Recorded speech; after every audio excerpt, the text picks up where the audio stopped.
The Aston Martin DB7, I'm just going to come out and say it at the start of this video, I think is the prettiest car ever made. And I can say that because it's my channel, I can say what I like.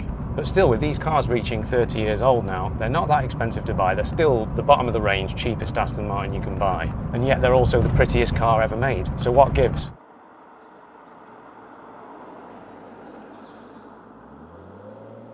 So this is, quite honestly, my first time behind the wheel of an Aston Martin of any guise. Pretty special day for me. And the DB7, you know, this car came out when I was a little kid. It's always been in my heart as one of the great Astons, regardless of what other people think about it. It was first released back in 1994. Now this car is a 1997, so this car has the straight six engine because the V12 didn't come along until 99, and then this car was produced until 2004.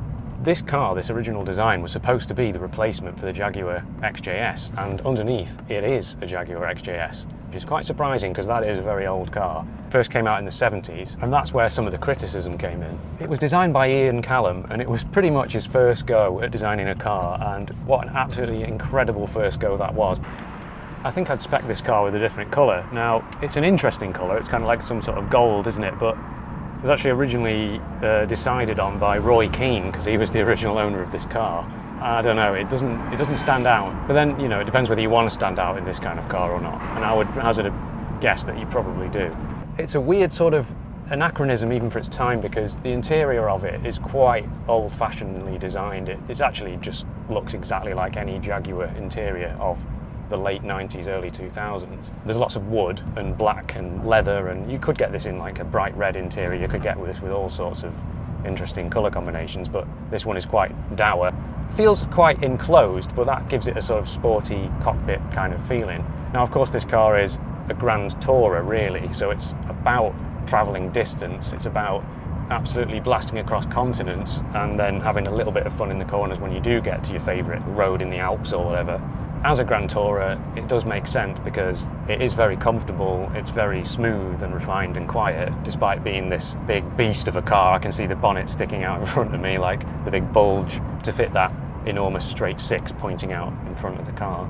I do like how the cockpit kind of wraps around you. The doors are really fat and the ventilation kind of comes through the doors and then circles round into the dashboard. It does feel, obviously, therefore, like you're more enclosed, but it is like a nice thought out design. It's a little bit creaky and rattly as you drive along at speed, but it's also quite modern in some of its sort of features that it has. You know, it's got all of the things that you might want in a modern car, like cruise control and air conditioning and electric seats and heated seats. And because Ford had taken ownership of Aston Martin, they were not willing to spend a load of extra money on this company to allow it to create its own parts. Essentially, it became a bit of a parts bin special, and they used all of the things from all across the Ford empire to build this car, including stuff like rear tail lights from a Mazda 323 and the door handles from a Mazda 323 estate car, as well as turn signals from a Mazda MX-5. And then, of course, inside the cabin, there is a plethora of parts that if you've driven a Ford Focus, then you'll recognise, or any Jaguar of the time as well.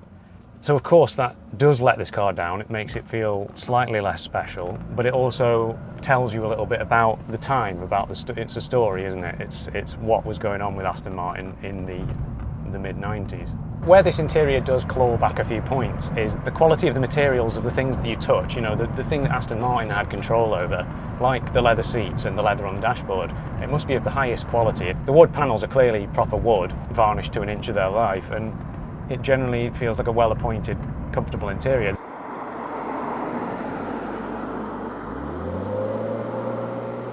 Anyway, what is this car like to drive? Well, this particular model has the 4-speed automatic gearbox, and I would say that it's very easy to drive. You know, it's actually like any other automatic car you might have driven, with just slightly less rear visibility than you would expect in a normal car. Nothing's heavy or hard to use like you might expect from an old big beast of a car. The steering is light, the brake pedal is not snappy, the accelerator pedal's got lots of travel on it. It's also got a smooth GT-like ride that kind of glides along. Now, it's not the absolute softest thing ever, but for a sports car like this, it is a smooth ride. The nice thing about this car as well is that it's actually not that big. I mean, it is big, but it's no bigger than my car, the CLK, which was kind of like the mid-size Mercedes Coupe of the 2000s. So it's got a 4-speed torque converter automatic. It was also available with a 5-speed manual, which later became a 6-speed in the V12. the 4-speed gearbox. It's a bit like AN other gearbox. It changes the same old way that any other torque converter gearbox does. It's quite smooth, but it's not exciting. It takes a little bit of a kick to get it to kick down, and it's not the fastest thing to change, obviously. Although I often do sing the praises of this kind of gearbox, in this particular car, with the big old engine in front, I'd want the manual. So, performance. First time I'm actually going to floor this thing. Oh yeah, okay. Alright. The power's there, man. The power's there. Once it gets to like sort of 3,000–4,000 RPM, it comes in. Although it's a supercharger and it's quite smooth, you get that lovely supercharger whine. That's the performance you're looking for. That's the smile on your face. I mean, there's a BMW estate car behind me that's keeping up. Absolutely fine. It doesn't matter. I mean, I'm having more fun than him, I'm sure I am. When you do get to the twisty road in the Alps, it's still quite a fun car to drive. It's a heavy car. It's 1,800 kilos. So it is a Grand Tourer, but you know, you can hurl it into a corner. There's not much body roll. The steering is not the best. It's quite light and quite vague. It's a little bit better once you actually turn into the corner, but you know, the car, it grips really well, and it can be a hoot to stick around the corners.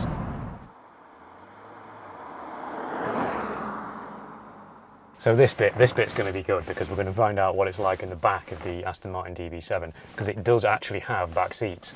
We've got backseat JJ in the back. What do you think of the back of the DB7, pal? Sometimes I absolutely hate my job. I don't know why I do it. I don't know why I still work with this guy. Putting me in the back of stuff like this, what an absolute joke. Clearly this car is not designed to have actual people in the back. I mean, with that seat like this, I can't obviously put my legs in where they're meant to be. I'm sort of leaning across here and there's no headroom either. Yes, there's some leather seats here and they are, you know, I guess comfy if you can sit in them properly, but you can't. There's also like a massive cubby hole here for some reason, so I guess if you sat here because, I don't know, let's say you've got no legs. Yeah, you've got pockets on the back of the seats, you've got like a funny bulgy comforty thing here, but there's now else back here because clearly this is not designed for actual people. With that, I just want to get the heck out of here, so back to you, JJ. All right, you're a trooper, mate. Cheers for that, thank you. So although this does make an absolutely fantastic Grand Tourer, the problem you're going to have is paying for the fuel when you do long, big miles in it, because it is, of course, not very fuel efficient. It gets 18 miles per gallon as an average. It means that you're going to really need the budget of a guy with old money, because this car, despite having an 89-litre fuel tank, which is ginormous, it will run out in around 350 miles. Secondly, are you going to want to put all those miles on this car doing long distance? Probably not. This car is 30 years old and it's done 63,000 miles, which, you know, that's reasonable mileage for one of these, but you wouldn't want to be piling it on, I don't imagine. Now, secondly, I feel like it's my duty to warn you that if you are looking at one of these cars, because you know, they're not that expensive now. What you can get this car was bought for less than £20,000, and for what you get, it's incredible, isn't it? But you're going to have to pay to maintain it and keep it on the road. Now, Bartek, the owner of this car, he's just 25 years old and he owns this car, and fair play to him. You've got to be fairly brave, haven't you, to take on ownership of something like this. He's not had it too long, about a year, and he's spent £5,000 on fixing it up and maintaining it and repairing it, and it's things like suspension work, electrical issues, you know, just things that need doing. It's not big catastrophic failures or anything.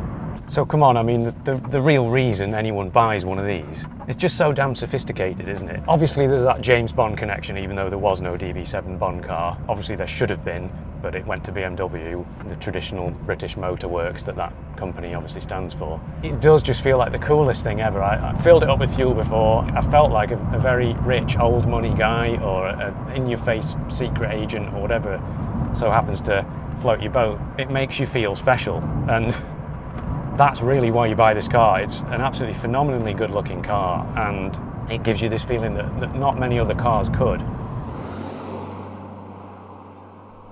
While filming this video, I realised that I happened to be near the factory that built this very DB7. It's no longer a factory but a business park, so I figured I should go and check it out. Oh, here we are, back at its birthplace. Welcome to Wickham Mill near Bloxham, also known as Vantage Business Park. Yeah, it's a pretty nondescript building. There it is next to me. It's now called Banbury Litho, and it's just a printing company, part of Vantage Business Park, but that was the original factory building.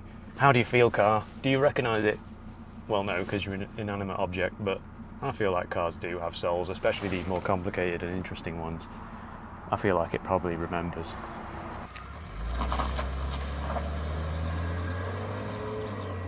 When was the last time you saw one of these cars? I don't think I've seen one in 15 years on the road. They are really rare. They only built 7,000 of them, which, although was the most they'd built ever at that time, Aston Martin, of any car, is still very rare. And of course, many of them are garage queens. They don't come out. If you've got one of these cars, please comment down below and tell me, do you get a lot of attention in it? Do people talk to you about it, or do they ignore you? I feel like if you were in the market for one of these cars, you would have to really, really want one. It'd have to be the car that you've always desired. It's the car that you think is beautiful, the car that you could see yourself in, you're obsessed with the car. Because then it would be brilliant, you'd love it. I think if you just thought, oh, that looks like quite a sporty performance car from the 90s and it's only 20 grand, I would say don't. So yeah, thank you very much to Bartek for lending me this car, absolute legend, and to you guys for watching. I'll see you all in the next video.